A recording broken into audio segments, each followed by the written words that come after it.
Hello, cherubs, and welcome to another episode of the Ramblings of a Madman. My name is Dan Osman, said madman in this instance, and I hugely appreciate those of you that have gone to the effort of sharing this around so far. I think it's possibly mildly a little bit more entertaining than white noise. It is hugely appreciated, and if you could punch that subscribe button right away, that would be amazing. Now, today, solo podcast, as you can probably tell already. I plan on speaking to some hugely fascinating people over the coming weeks. But this one I felt quite apt. It felt quite seasonal. It felt like the time of year where, I'm going to talk about body image. I'm going to talk about boundaries as things that come up all the time. But I think seasonally, we expect that Christmas, because it is typically a long rundown, it seems. They're selling advent calendars in August to begin that process. And we have this huge build up. It's not a time enjoyed by all for various different reasons. And I think boundaries come into play, especially this time of year when people meet up with family members and friends and family that not necessarily have what's the politest way of saying it? Emotional intelligence. I think that is the most polite way of saying it, to necessarily hit the filter in their brains before words leave their mouth. So it leads us into potentially situations where we're not entirely comfortable with the company. They might potentially say something that potentially sparks something in us, and lots of potentials could happen out of that. So I think that was quite apt to have a podcast about this, talk about these things. This may bounce around a little bit because we're talking about boundaries and body image, which are two such vast subjects, I think. So forgive me, that's how my brain works. If nothing else, I would have achieved what I promoted as on the tin, the Ramblings of a Madman. So bear with, but we're going to go back. We're going to start with why boundaries are so important to begin with, or at least in my opinion. Now, whilst boundaries has kind of been reduced into these Insta segments, or at least buzzwords, I think that portrayed as sometimes, is I do think boundaries are hugely important for our health. If we go back to something a little bit more deeper rooted, it's nothing we're necessarily encouraged or taught when we're younger. We are taught to fit in, blend in. That means appeasing others, sometimes by doing things that we don't really want to do. I'm certainly conscious of that with children, my daughter especially. I think, again, if we're going a bit deeper, it's teaching kids around things like consent, when we force them to give relatives cuddles when they don't really want to do that, when we give them a pat on the back for behaving a certain way, and we teach them that love is unconditional, but only if they behave a certain way. So we're always commending them and praising them for being good, but then when they do things that are just what kids do, in some instances, parents withdraw. They teach them that they need to behave a certain way in order to receive a certain amount of praise, and that actually, unless they are behaving in a certain pattern that, I guess, on a societal level we approve of a little bit more, that they're not necessarily accepted. And I think that breeds all sorts of behaviors when we talk about perfectionism and we talk about fawning as adults and appeasing people around them, sometimes at the sacrifice of our own feelings. And I think that's where, again, boundaries are so hugely important to understand, but not just the idea of what boundaries are, how to communicate them, but actually enforcing them. Because as a concept, boundaries sound great, but we can't expect people to read our minds. So if we're not going out of our way to communicate those in terms that people understand, they're never going to pick up on those. After that, if they choose to breach those and continue to breach those, then it may be a little case of following up with action sometimes, which could be the simple act of, look, if you continue to do that, I'm going to leave the room, or we're not going to keep in touch as much anymore. But I think when our bodies, there comes an element of emotionality with that. And there's a cultural element as well, I think, with this. All my family are from the Mediterranean. It's commonplace, it's pretty acceptable. Your body is up for discussion all of the time. Because why wouldn't it be? Why wouldn't you be able to comment on someone's appearance? And as someone that grew up as a much heavier child and teenager, it was always up for discussion. And relatives, friends, family had no qualms telling you exactly what they thought about your appearance. And let me tell you, if you're ever on the verge of telling someone that may, or in your eyes, feel you've put on a bit of weight, neglected themselves in some way, at least as your perception, they know that. You don't need to tell them that. They know that. They know they're in that position. So I find it hugely interesting when people go out of their way to express how they feel about someone else's body, which may seem a little bit contradictory with what I'm going to talk about today. So as well as it's being seasonal, I felt it was quite apt with, I don't know whether it's an expose, it's not really an expose, is it? But all of this stuff with the Liver King of late. And look, I want to caveat everything I'm about to say with, I have no issues, as strange as that sounds, with the Liver King taking performance enhancing drugs. I'm more surprised that you're surprised. If you were surprised by finding out that the Liver King takes other things apart from liver, testicles, etc., and everything else he promotes. Well, I'm surprised at that. So that's not my issue with it. It's not my issue at all. And the reason why I think body image comes into this, and this is so apt, is if you're aware of the circumstances that led to this massive expose, which wasn't really an expose, is this was all premeditated. This was the marketing strategy from the very start. So if we're going back to June 2021, when he was a relatively unknown person, then the communication in the emails, especially within talking about all the other things, but almost like the moot point, the irrelevant stuff by this point, I think, were, I'm going to do these things because I want to look a certain way, because I have these supplement brands and I want to make a certain amount of money. Like, that was the angle. And that's not too dissimilar what everyone does. Like, if you work in the health and fitness industry, or if you have an awareness of the health and fitness industry, it is buy my products and you can possibly look like me, knowing deep down there are other things involved. And again, I know many people that I would describe as the corporate athlete, that they have done hormone replacement therapy, they are on testosterone replacement therapy, and that is a means of enhancing their lives, because that angle isn't positioning themselves to get people to buy into the belief that if they do everything they're doing, they're going to look a certain way. And this is so deep rooted. We look at how the movie industry is set up. We want jacked superheroes. And almost I understand that to a certain extent, is that for that role, they have to be muscular. It's just the transparency involved in that process. And when we have actors like Chris Hemsworth and Thor, it's boys, young men, grown up men, people that don't know better, look to these individuals for guidance. And we want transparency, but I think there's some danger in the full transparency of that. But at least if people have aspirations on looking a certain way, they should have an understanding that, genetics aside, everything that they strive to do, they might not look like that individual. So taking Chris Hemsworth as an example there, he's also sold, I believe it was like 200 million, his fitness company, which is an app, which the underlying message kind of suggests that if you do these workouts, you will look like Thor, which we know that's a little bit misguided. But back to Liver King anyway, because I think that's the bit that he'll often get a bit of a pass for. So I want to tie this all in. So again, bear with me, we'll get around to it.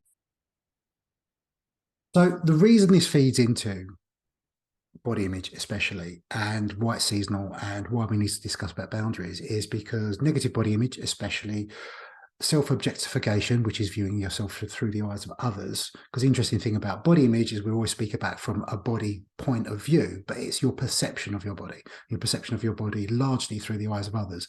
And something I'll reference a little bit later down my mad tangent is what I refer to as the web of influence, which are our peers. So if you work in the health and fitness industry, it's how they present themselves, how they talk about things, what you immerse yourself in terms of social circles. It's our parents have a huge element involved within that. And obviously the media, that's not just the visual based media. The media we typically look at as, it's things such as porn, and that is ladies as much as men. But when we look at negative body image and self-objectification, it's been associated with things like body shame and appearance anxiety, depression, low self-esteem, and disordered eating. So whilst, yeah, the Liver King is easy pickings, if you like, and probably I'm picking on him here a little bit, and so is Chris Hemsworth, because they're people we know about. It's largely, it's nothing new. Like, it's nothing new. There's no point in talking about this performance enhancing drug element. It's more the showcasing certain body types to sell certain products that are leveraged as pain to sell to you when you're at your most vulnerable.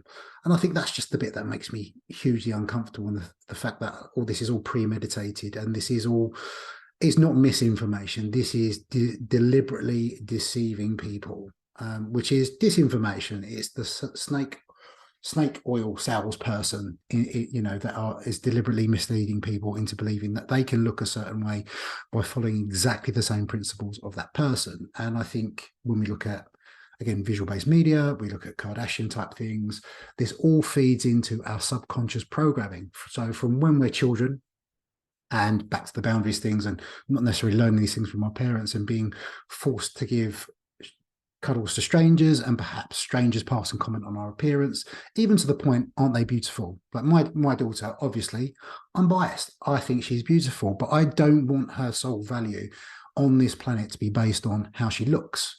So if she's constantly told she's beautiful from now, my son's constantly told he's handsome, it makes sense they're going to place a lot of value in that as they grow up, and they're going to judge themselves on that. And if they ever consider themselves anything other than that, that is going to have negative impacts on their self-esteem, their self-worth, and their value.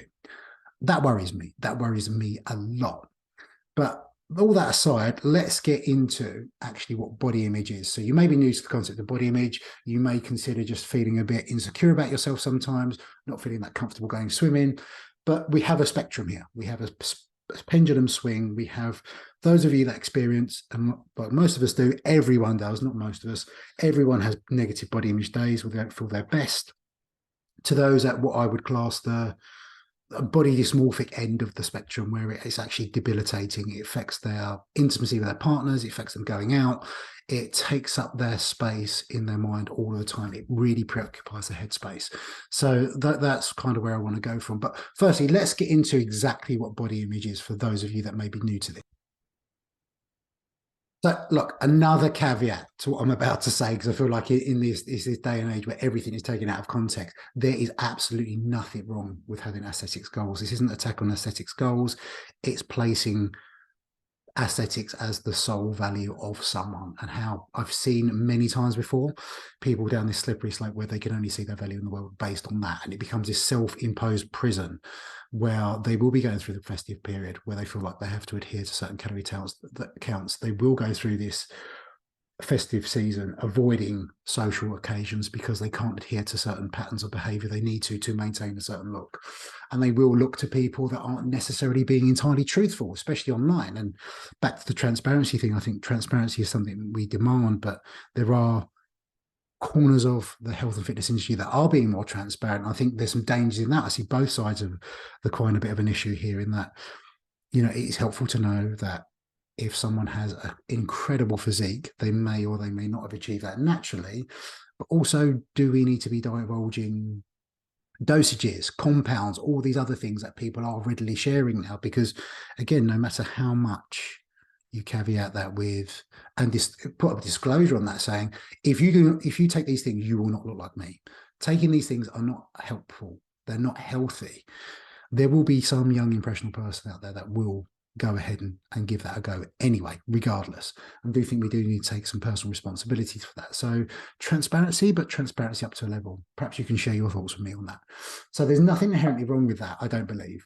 But again, when we're going back to this thing about body image, what is body image? And there are many, many interpretations of what body image is. At least the one that sticks in my mind and makes most sense to me, it's this perception that we have and our physical appearance on ourselves, our thoughts, our feelings around that as a result of that perception. So again, it's irrespective of what your body actually looks like. It's irrespective of what someone may objectively tell you, whether that's skin fold calipers, that's certain girth measurements, that's what the scale weight tells you. It's the perception of that. So it's a cognitive thing. It's all these thoughts and beliefs about our own bodies. It's perceptual. As I said, we objectify ourselves to a certain degree within that. And it's how we perceive the size and shape of our body and our body parts within that. But there's going to be a social cultural element here. And when I talk about culture, I'm talking about the culture in the fitness industry on a whole. Is how we look is glamorized so much. It's understandable why people forget of things like reducing the risk of cardiovascular disease.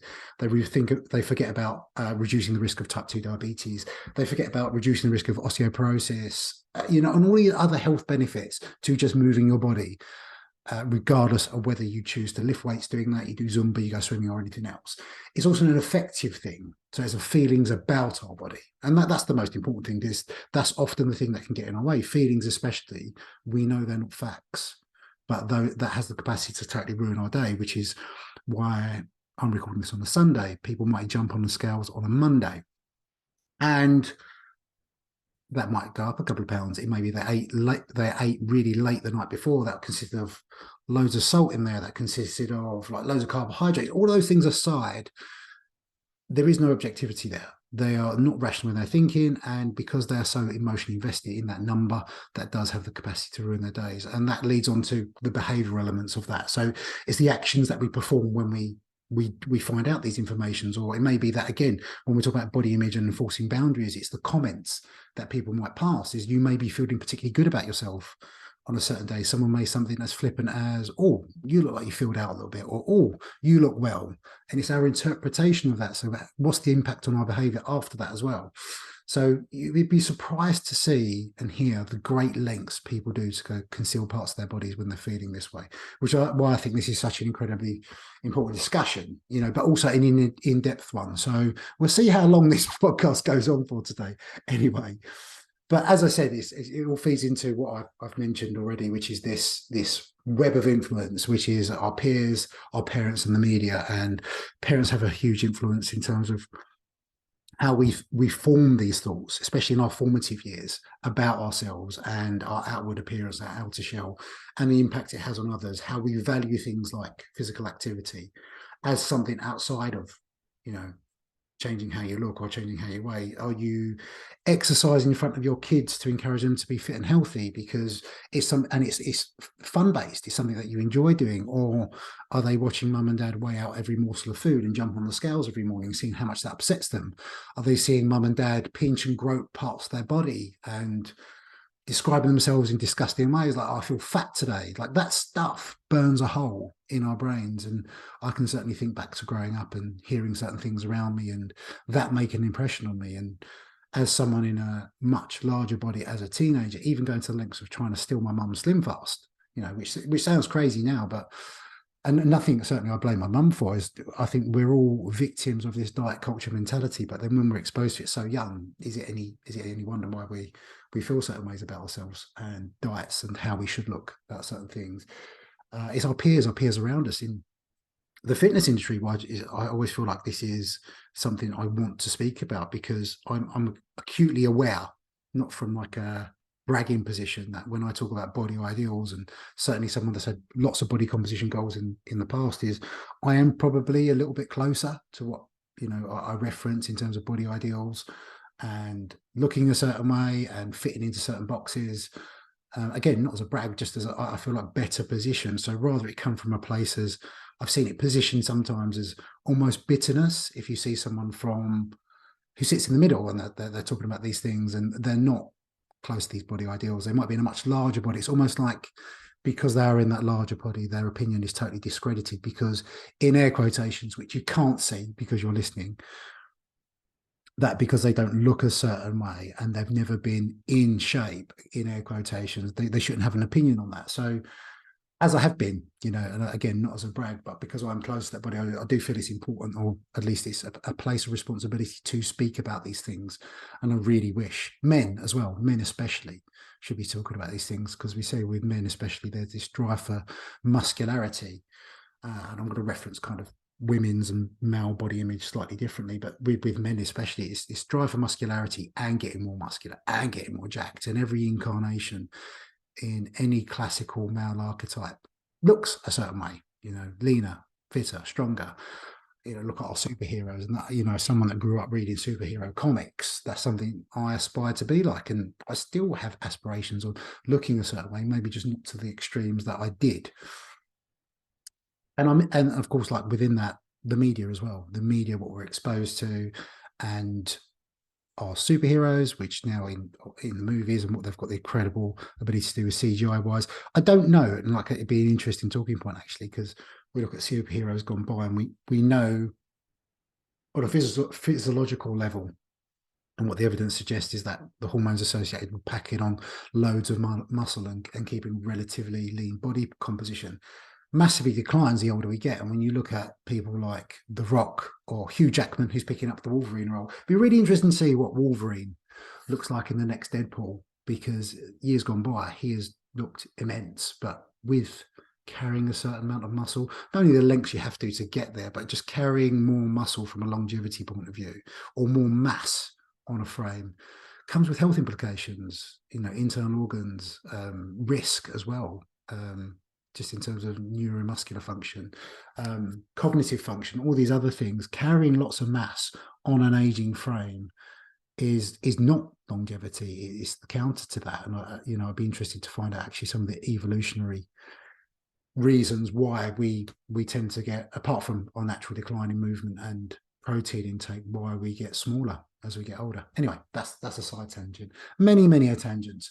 But back to this influence and the media, especially, and we look at every incarnation of the female body over the years, and that has, I don't think evolved is a fair representation of that. I think just changed, and I think this unwavering, unnecessary weight that comes to women and looking a certain way. And if you look back to even the original corsets, they go back to the 16th century, like hundreds and hundreds of years of being oppressed and being thought of as just objects. But you look at that from like the more voluptuous, or what would be termed as voluptuous, curvy, body positivity, to the gross terms that come with like heroin chic or 90s catwalk zero models. It's must be bloody hard as a woman to keep up.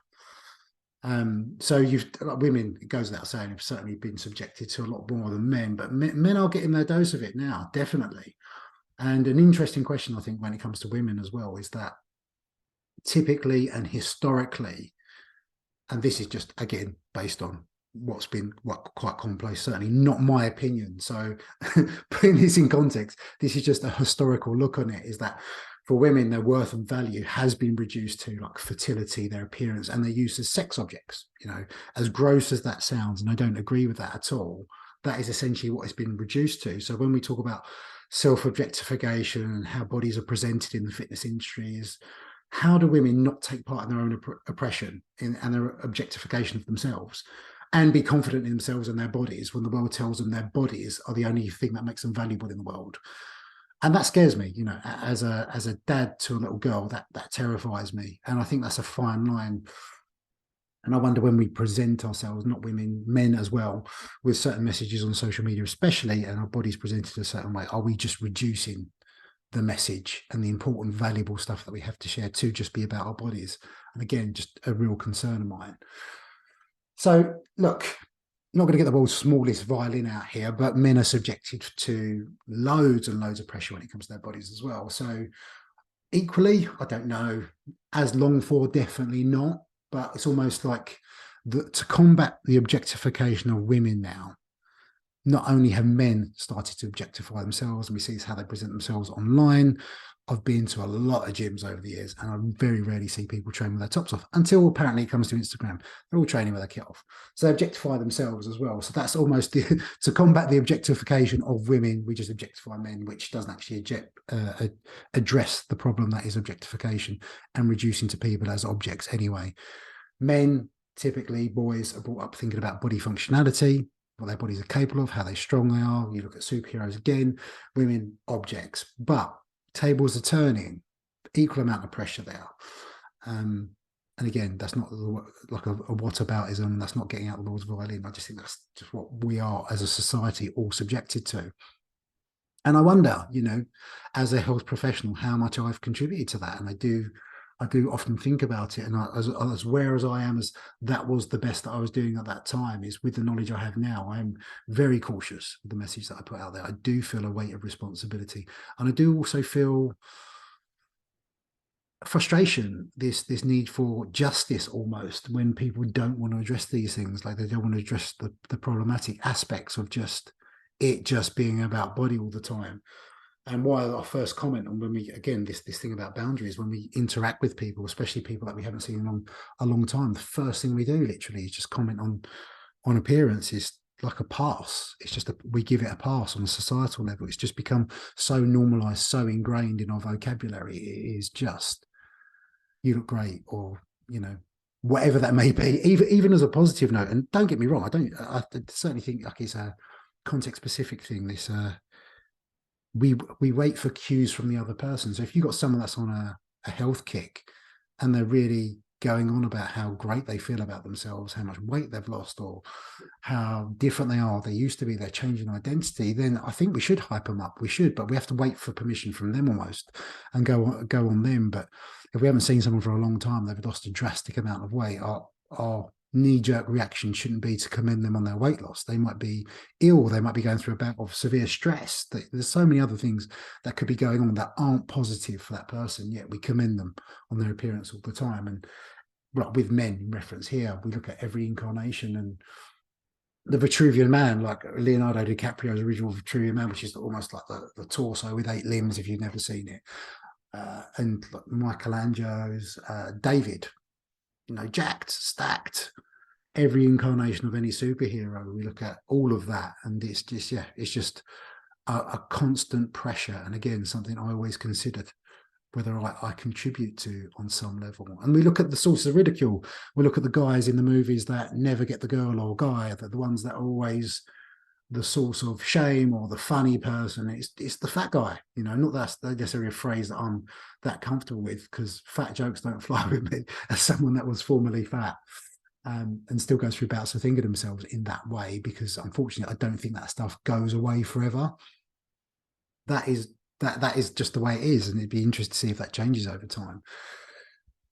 But when we have this body image, and I think when we talk about body image and probably what the body positivity movement don't do very well, is it's almost as guilty as leading people into these false misconceptions as anything else, is that everyone experience negative body image. Everyone has bad body image days. Not everyone loves themselves all the time. That is totally unrealistic, to love your body every second of every damn day. And what I quite like to speak to people about is this volume switch when it comes to body preoccupation, in that goes from mild discomfort about how you may look one day, that maybe that jumping on the scales and it unraveling your day a little bit, to taking your partner swimming, or your kids swimming that day and feeling a bit uncomfortable in whatever you're wearing, to all these other things that come into play, to the extreme end, and that is intimacy with your partner, sex with the lights out, not being able to leave the house, having to cover up certain aspects of your body you're not comfortable with. So for some people at the extreme end, it's really debilitating. So again, while I think this is a hugely important topic to speak about, especially around the festive period, where we are prone just to comment just at the drop of a hat on someone's appearance. So the most important thing I want to kind of get out of this podcast today, which hopefully you stuck with me so far, is how can we help ourselves and others with our body image, but also how can we talk about enforcing these boundaries in a healthy way, in a communicative way, in a way that isn't emotionally shut down, cold, and gives people the opportunity to change their behavior as well. Is because if your knee-jerk reaction is to shout and holler at someone because they've commented on your appearance, I don't think that is going to get the response that you're hoping for either. So there's communication from both points of view, I think, and things to think about. So I think initially we're talking about body functionality, and I know through people I'm talking about neutrality. Body neutrality is when we tie our bodies into certain identities that can both help and hinder how we view them. But when we're talking about body functionality, it's appreciating, respecting, and honoring the body for what everything it's capable of doing, not just how it looks, not just what you can do physically, how much you can deadlift, how much you can bench press, etc. But it's beyond that. It's, digesting your food. It's, all the other things, the way you think, the way, lost my train of thought there. All the other wonderful things that your body does. It goes to the toilet, all of these other things. But when we talk about gratitude associated with body functionality, is gratitude sounds a bit wanky sometimes. And I don't mean that because I don't believe in gratitude. I think there's enormous power in gratitude, being grateful for things we have, being grateful for our bodies, but talking about it, being aware that you should be grateful for certain things and actually experience what gratitude feels like is distinctly different to just telling yourself you should be grateful. Because I think we can all think of times when we can acknowledge there are certain things in our lives we should be hugely grateful for. It may be that you're having a particularly low day. You've got all these wonderful things you should be grateful for, but you still feel incredibly guilty about not feeling gratitude for those and still feeling low. So when we talk about gratitude, it's true gratitude, which isn't just talking about it, it's feeling and experiencing what gratitude feels like to you. But disengaging from body talk, beyond that, and again, back to boundaries, it's are we making people aware that actually we don't really want to talk about that stuff when we talk about the web of influence and peers and parents? And are we pulling them up when, you know, they mention our bodies, or if it's peers, are we just putting them on mute on social media, which doesn't have to be a distinctly negative thing on them? It's boundaries are about self-preservation, it's about self-respect, it's self-care in a literal sense, and how we enforce that obviously it has to be appropriate within what we're doing. As I said, shouting and hollering in people's faces might not be appropriate, but disengaging from body talk, are we communicating that with people, and are we following that with action if they breach that? You know, there are people, unfortunately, in our lives, and I think whilst this is a seasonally apt one, again, is when it comes to certain members of the family. I know years gone by, there are family members when I've had these conversations, I've continued to have these conversations, I've continually breached those. And then you've got two options then. You've got the radical acceptance that that is that individual, no matter how much you try and communicate that to that individual, they're not going to pay attention to you. You can accept that, accept what you're going to experience in their presence, and choose to tolerate that. That is what you choose to do, basically, if you want to keep them in your lives. Or you might not, you know, and that seems quite extreme. But again, I think there's just this acceptance that we keep people and we keep certain individuals in our lives based on how long we've known them, or they may be blood relatives, but it's bollocks. That is so total bollocks. I'm trying to think of a more articulate way of saying that, but that is just bollocks. You know, the fact that we should keep people that have a hugely negative impact on us, our psyche, have the ability to upset us for days. And something I want to talk about with a gent on I've got in a couple of weeks is when we're talking about deeper rooted trauma, people that have the capacity to dig up all these traumatic experiences we had from being a youngster. Why do we keep those people in our lives? We don't have to. We don't, just because they are family. And again, you know, perhaps it does sound extreme to some people, but also we only lead one life, and I think we're here for self-preservation. And if your time is limited, your time off is limited, your time with loved ones is limited, why not spend that with the ones that love you the most, the ones that you love the most, the ones that don't negatively impact you? That's sometimes what I can't get my head around, but that's just me. That's just me. You can, of course, take whatever you wish from that. When it comes to helping ourselves with a body image as well, it's a commitment, I think, personally, is to not put filtered pictures on my social media feed. You know, Instagram especially, there's this susceptibility and there is this allure to add a nice filter on that makes you look amazing, that smooths out all these natural creases you get across your face, that illuminates your eyes, that changes the bone structure in your face, that makes you look amazing. But I wonder how much that negatively impacts you over time, that feeds into your psyche, that you base these perceptions of how you might look to others on these filtered images, and that, you know, when you don't look that certain way, but what the impacts of that? Or worse, you bump into people that don't bloody recognize you. And as someone that has been to many fitness expos over the years, is I've I've met people that don't look anything like their bloody social media images. So it's an interesting one. I don't want to be too negative about that, but I think when we talk about judgment, there's pros and cons associated with that. But the judgment gets a bad rep, in my opinion. From an evolutionary standpoint, judgment there is an assessment of trust, safety, if you like. So when we meet someone, we interact with them based on their behaviors, how they look, etc. We're piecing together all these intuitive things from an evolutionary standpoint that assess risk. So if someone is deliberately deceitful, liver king, just for example, and you find them out to be deceitful, or at least something as minor, which largely could be an insecurity on their part, but based on their appearance, they have been leading you astray or leading you to believe certain things about them. Of course, that breeds mistrust, doesn't it? Because if they're lying about that, what else are they lying about? So within that commitment to upload and expose yourself to non-filtered, glamorized perfection, if you like, is, I mentioned it before, sounds like I've got a problem here, but porn as well.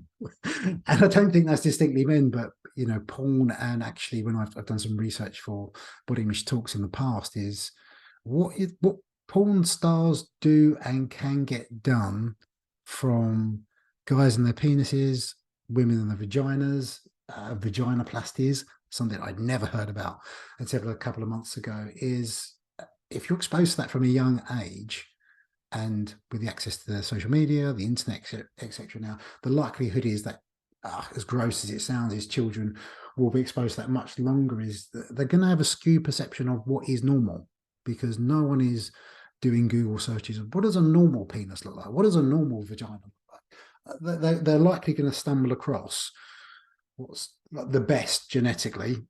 Again, how gross as a concept, but also the best and altered as possible when it comes to bodies. So when it comes to comparing what is glamorized as normal or as expected in comparison to what you've got or what you're packing, that's going to breed insecurity, surely, as well. And I think lastly, just on this point, what we can do is holding brands accountable. So not necessarily writing them narky emails and stuff, but when we're talking about body diversity, definitely questioning them. I think using Gymshark, an example, years ago, there's a lot of people that speculated that was virtue signaling. I kind of commend Gymshark, because years later they're still presenting different shaped bodies. Equal representation, I think, is what we need as well. When personal trainers and other fitness professionals ask my opinion on should personal trainers be in shape, in air quotations, or their version of it, of course that's hugely subjective. Yeah, of course.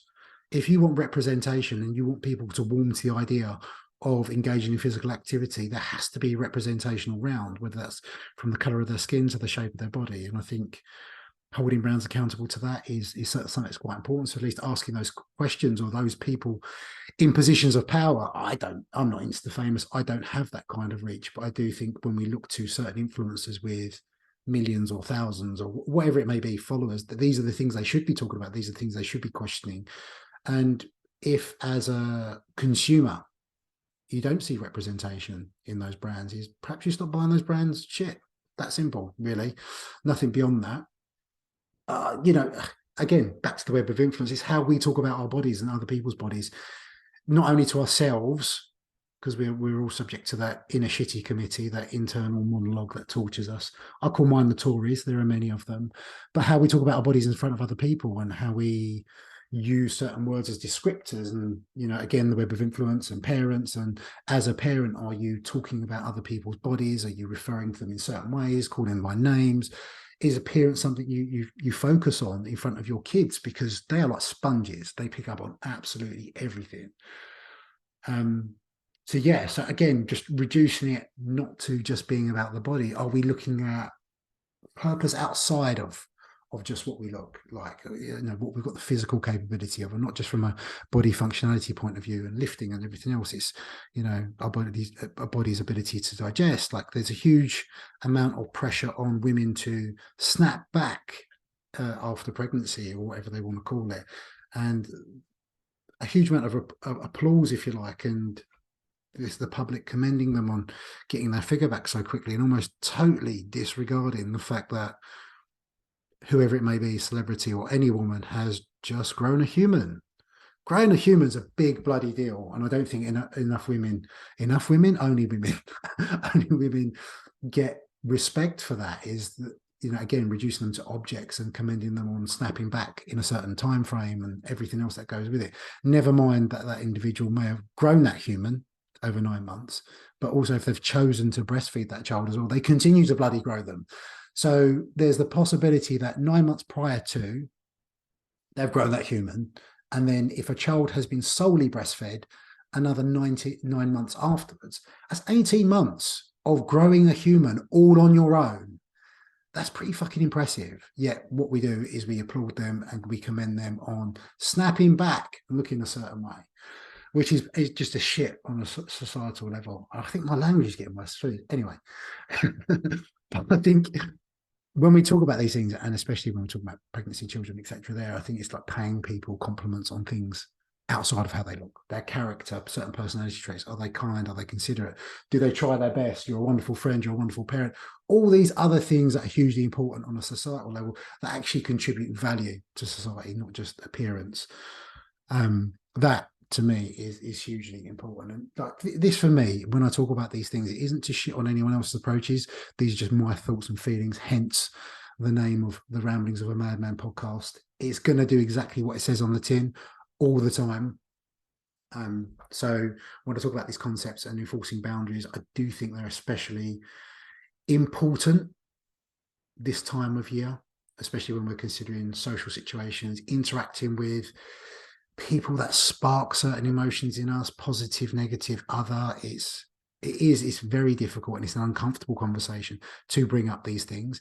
It's even more of an uncomfortable conversation when you choose to remove these people from your lives. But ultimately, life is about living it once, being at ease with it, being at peace with it. And there are certain things you can control and certain things you can't. Who you surround yourself with is one of those things you can control. But I think, if anyone does have aesthetic goals, and again, this wasn't to go out of my way to shit on aesthetic goals, I certainly have them at times. My sport is Brazilian Jiu-Jitsu. I have to make weight for weight categories. So weight loss is a focal point for me on occasion. But when you're focusing on aesthetics, what I just want to leave you with at the end of this podcast is, are you changing your body for personal empowerment, or is this a cultural pressure? So if you're a fitness professional listening to this, are you changing yourself to empower yourself because you feel that is the most appropriate course of action for you right now to make you feel confident in your own body? Or are you changing your body because social culturally in the fitness industry, there is an expectation that you should, and the key word there being should, look a certain way to position yourself as an authority? That is all I'll ask with that. Does changing your body honor your identity as a whole? Are you more than that? Like, do you define yourself as a CrossFitter, a bodybuilder? Are you, entering subjective competitions like bodybuilding competitions? And on a side note of that, if you're looking to improve your body image or improve your relationship with food, you are not getting that there with bodybuilding the competition circuit. You are definitely not. You're subjecting yourself to the opinions on total strangers that are basing your sole value, first, second, third, other, on how you look. Subjectively, there is no objective measure for that on the bodybuilding circuit. So just as a side note to that, but is it reflective of your identity as a whole? How much do you rely on social reinforcement and that external validation on social media? Are you posting that shit for likes, for example? Many, if you work in health and fitness, again, it's like many of our peers have built their social influence, they position themselves as authority. Again, look at the Liver King. Back to our initial point, his sole means and angle of looking a certain way was to position himself to leverage everyone into believing they can look a certain way based on him and his appearance. And what I'd ask you to do instead is, can we cultivate this sense of self-validating? Can you just be bloody proud of your own efforts? Can you be proud enough of your own efforts, everything that you put into your day-to-day, and you feel that is reflective of you as a person? How you look and how you base yourself on that is solely based on what you think about yourself. That's important. And what's your motivation behind it? Like, if you are looking to change your body, what's the motivation? Is it, again, that external validation? Is it something you're doing for yourself, in which more power to you? There's nothing wrong, in my opinion, in aesthetic goals. The reasons behind having those goals are the important ones to me on a broader societal level. So that in a nutshell, another nutshell. And I don't know how long I've been harping on for, but again, if you have enjoyed, it'd be wonderful to hear from you. I've taken a bit of a risk with this podcast. In not only am I a relative no one, as a solo effort, I will get guests and stuff, but I've decided to put them solely on Spotify for now. Got all the other whatever podcast outletters out there, but I've just solely wanted to publish these on Spotify. So regardless of whether someone's using Spotify or not, if you could tell them about that or drop us a rating, or, I'm very much for constructive feedback as well. If it's negative stuff, keep that shit to yourself. No one needs negativity. I don't think I've ever left anyone a negative review on anything unless they've actually taken my money. Look, this is a free podcast, but if you do have something constructive, I'm all ears. If you do enjoy this, let me know, let others know. That'd be wonderful. Did exactly what it said on the tin, right? I hope so, anyway. Anyway, until next time, my cherubs, I shall speak to you soon.